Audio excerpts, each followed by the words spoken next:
He looked like a teenager on holiday, tan, lean, baby-faced.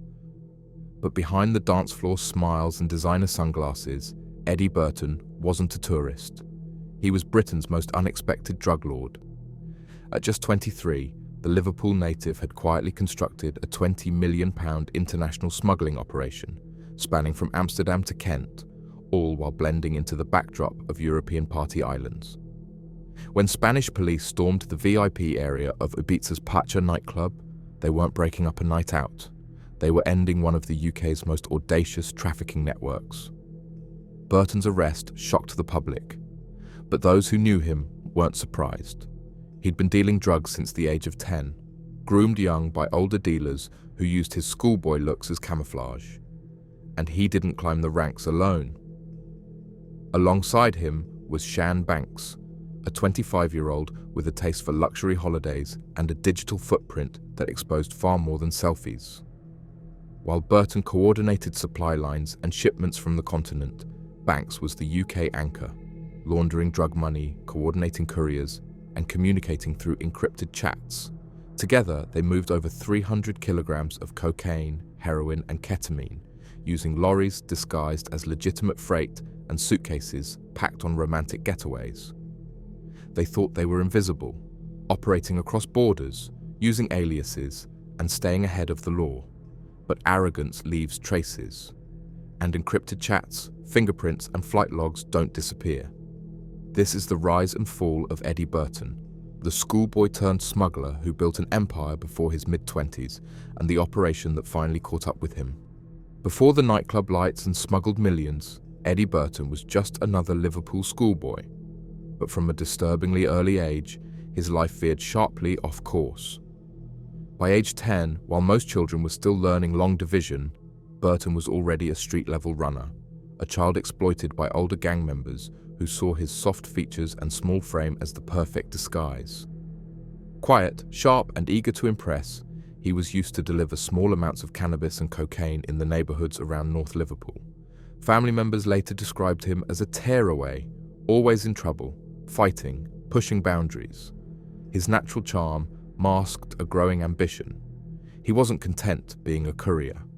He watched, learned, and absorbed everything. By his teens, he'd graduated from street work to serious local dealing, bypassing school and pushing into territory typically dominated by older men. He was cheeky, unpredictable, and fast becoming a name in Liverpool's underground. Enter Shan Banks. Slightly older, drawn in by the lifestyle, her involvement began with proximity. As self-styled influencer, she flaunted designer handbags and beachside holidays, but behind the Instagram stories was someone deeply embedded in the logistics of a criminal enterprise. Her relationship with Burton wasn't just romantic, it was tactical. She became his trusted UK handler, laundering money and maintaining contact between him and his European connections. By the time Burton turned 20, the pair were operating a network that stretched across Spain, the Netherlands, and the UK. They weren't playing at being criminals. They were orchestrating industrial-scale trafficking, smuggling multi-kilo loads, and laundering hundreds of thousands of pounds. And it all started with a child barely old enough to be in secondary school, already lost to a world that promised fast money, and gave him exactly that. By 2021, Eddie Burton wasn't just dealing, he was exporting logistics. His operation had grown far beyond Liverpool's estates, extending deep into mainland Europe. From apartments in Amsterdam to sunlit terraces in Ibiza, Burton was orchestrating shipments with the kind of precision more often seen in commercial freight firms. But his cargo wasn't legal. It was cocaine, heroin, ketamine. Class A drugs moved in the bulk, destined for British streets. The method was straightforward, but the execution was anything but. Burton worked through freight contacts, hiding hundreds of kilos in HGV lorries disguised as legitimate deliveries. On 2 known occasions, 307 kilos of Class A drugs were concealed across 2 separate lorries bound for Dover, hidden in shopping bags and modified fuel tanks. These weren't amateur concealments, they were professional, surgically prepared shipments meant to pass undetected through one of the UK's busiest entry points. But Eddie didn't manage this alone. His partner, Shan Banks, remained in the UK, acting as his logistics coordinator. From Liverpool, she arranged communications, managed finances, and liaised with couriers. She wasn't just holding money, she was making decisions. Her monthly trips to Amsterdam and Spain weren't romantic getaways, they were planning meetings and money drops. Analysis of her phone revealed that she had even smuggled drugs inside her luggage during flights, using her clean criminal history as cover. Encrypted messaging apps like Signal and WhatsApp became the operational lifeline. Using fake names and throwaway numbers, Burton and Banks discussed shipments, fingerprints, and police tactics. In one damning exchange, after a load was intercepted, Banks casually dismissed forensic risk. "Your prints have never been taken anyway, so it doesn't matter." They didn't just move drugs, they built a framework. The pair created repeatable systems, insulated themselves through layered communications, and recruited new mules, often women, who could travel with low suspicion. The operation wasn't just functioning, it was thriving, sophisticated, evolving, and deeply embedded across borders. Burton's core network included drivers, brokers, and storage contacts, many of whom were based in Europe, some recruited locally, others brought in through family ties. The scale was massive. Multi-million-pound consignments moved with calm repetition, funded by laundered cash and propped up by arrogance. They weren't street dealers anymore. They were international traffickers, embedded in nightlife, moving kilos, and convinced they were smarter than the system tracking them. For Eddie Burton, the aim wasn't chaos, it was control. Every part of his operation was meticulously managed, from the way the drugs entered the UK to how they were stored, moved, and distributed. This wasn't a messy street enterprise. It was a multi-layered trafficking business, operating like a black market corporation, with Burton at its helm and Shan Banks acting as both fixer and firewall. The scale was staggering. Across just 2 consignments, Burton's network attempted to move 307 kilograms of drugs, 90 kilos of ketamine, 167 kilos of cocaine, and 25 kilos of heroin. Hidden in plain sight, the loads were stashed inside customized lorries, one fitted with boxes beneath shopping bags, the other modified to conceal kilos within a false fuel tank. These were no haphazard stashes. They were engineered smuggling vehicles designed to beat X-ray scanners and border force inspections. The choice of lorry drivers also reflected this level of planning. One was Maris Fred Valdez, a 64-year-old Latvian national. Likely seen as expendable and low risk, he was arrested at the port of Dover and later jailed for 14 years. Burton never travelled with the product himself. That was the entire point. Distance meant deniability. While Burton hid abroad under aliases, Banks was the anchor. She kept the UK side operational, coordinating storage, handling logistics, and laundering profits. Phone data showed she'd smuggled drugs herself and arranged drop-offs. She monitored routes, advised on cover stories, and even reassured Burton about fingerprint exposure after a load was seized. The pair used encrypted messaging apps to issue orders, confirm deliveries, and track cash. Burton referred to shipments like stock, updating Banks with movements, weights, and timelines. He delegated tasks like a CEO, controlled, direct, and always 2 steps removed from the risk. And they didn't flaunt their status. There were no flashy cars or Instagram traps. Their wealth was seen in subtle cues, business class flights, designer bags, Ibiza villas. The branding was low-key, the strategy high stakes. It was about staying in the background while building something industrial in scale. Together, Burton and Banks weren't running drugs. They were running an import business, one powered by silence, encryption, and the belief that the law couldn't touch them. The operation might have looked seamless from the outside, but every system, no matter how well-oiled, has a weak point. For Eddie Burton and Shan Banks, the cracks started small. A routine inspection, a trace of arrogance, a single set of fingerprints. And from there, the unraveling began. The first major blow came in July 2022, when UK Border Force intercepted a lorry at the port of Dover. Hidden beneath bags and boxes were 90 kilograms of ketamine and 50 kilograms of cocaine. A staggering seizure, even for seasoned officers. A month later, in August, a second lorry was stopped, this time revealing 100 to 42 kilograms of cocaine and 25 kilograms of heroin buried inside a heavily modified fuel tank.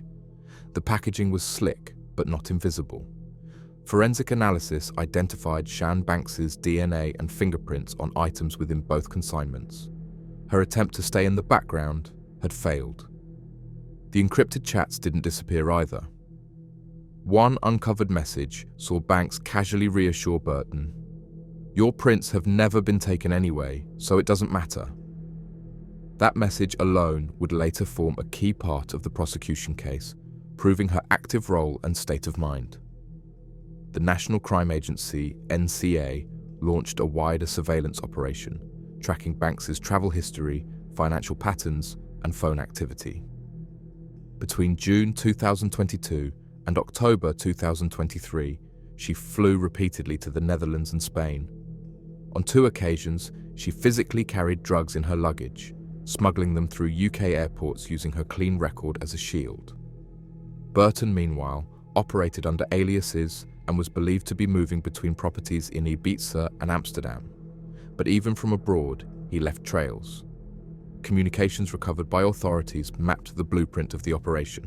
Routes, contacts, kilos, money. Encrypted didn't mean invisible, and cautious didn't mean invincible. As the pieces came together, law enforcement didn't just have suspicions. They had a timeline, a transcript, and a target. The net was tightening. By late 2023, the case against Eddie Burton and Shan Banks had shifted from surveillance to pursuit. The intelligence gathered through encrypted messages, travel records, and forensic hits gave authorities all the legal weight they needed. Now it was a matter of bringing them in. Shan Banks was the first to fall.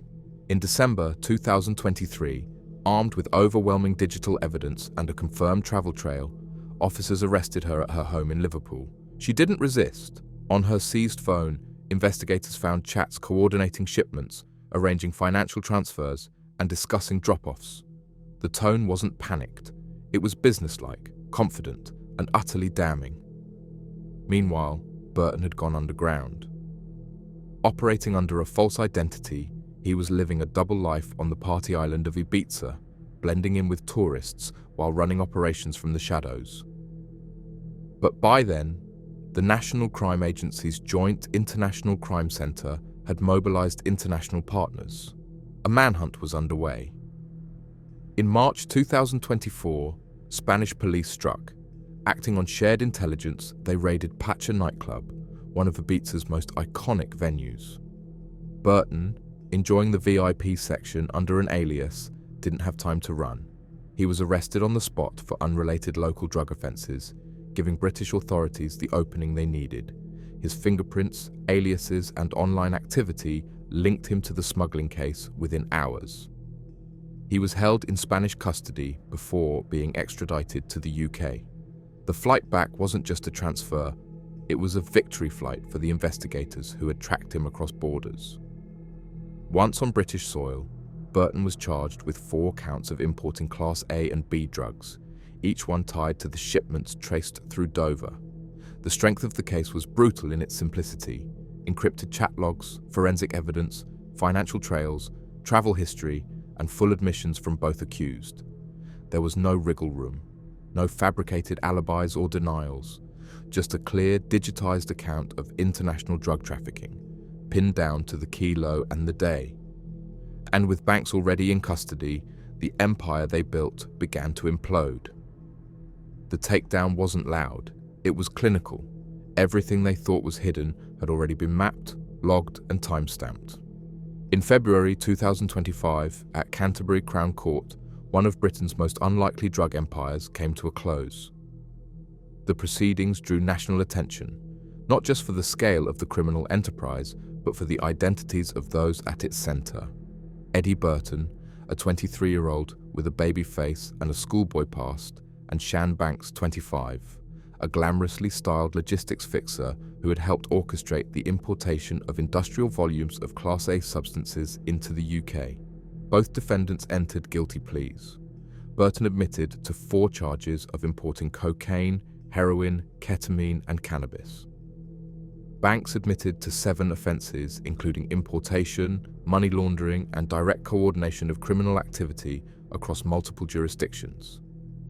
The prosecution described Burton as a criminal coordinator of exceptional reach, noting his use of encrypted messaging, trusted third-party couriers, and international mobility to manage consignments valued in the tens of millions. Chat logs, flight data, and digital forensic evidence showed him directing drug shipments from Amsterdam and Ibiza while remaining physically distant from the consignments themselves. Banks, meanwhile, was described as indispensable. More than a courier, she operated as a financial handler, travel planner, and liaison, delivering instructions and managing logistics on Burton's behalf. Her own role in smuggling was proven via seized travel records and forensic evidence from Dover seizures, alongside admissions from digital messages sent via WhatsApp and Signal.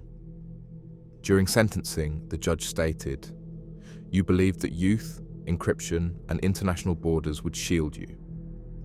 But organised crime leaves trails, and those trails have caught up with you both. The damage your drugs would have caused to UK communities cannot be overstated." Eddie Burton was sentenced to 24 years in prison. The court took into account the sophistication of the operation, the calculated use of others to carry out risk-heavy activities, and the extent to which Burton had tried to obscure his role with false identities. Shan Banks received 17 years. Despite defense arguments that she was drawn in by romantic loyalty and lifestyle promises, the judge noted her proactive involvement, including coordination of couriers and smuggling drugs herself across borders. The sentencing drew strong public commentary and statements from law enforcement. Branch Commander John Turner of the NCA said, "Burton and Banks built an empire on exploitation. Their conviction should send a clear message to others who think running drugs from abroad will protect them from UK law. It won't." The case also marked a significant win for the NCA's Joint International Crime Centre, whose collaboration with Spanish and Dutch authorities allowed the identification, location, and eventual extradition of Burton. His arrest in Ibiza had involved undercover surveillance and swift coordination across jurisdictions. Once Burton's true identity was confirmed, he was flown back to the UK under guard, closing a chapter that had begun with playground dealing and ended with international smuggling charges. More broadly, this case joins a growing list of Enquirer-era prosecutions, where once hidden networks are now being exposed by decrypted communications, cross-border partnerships, and digital forensics. The world Burton and Banks relied on, a world of secrecy, silent couriers, and false names, is shrinking. Their fall was personal, but its ripple effect is national.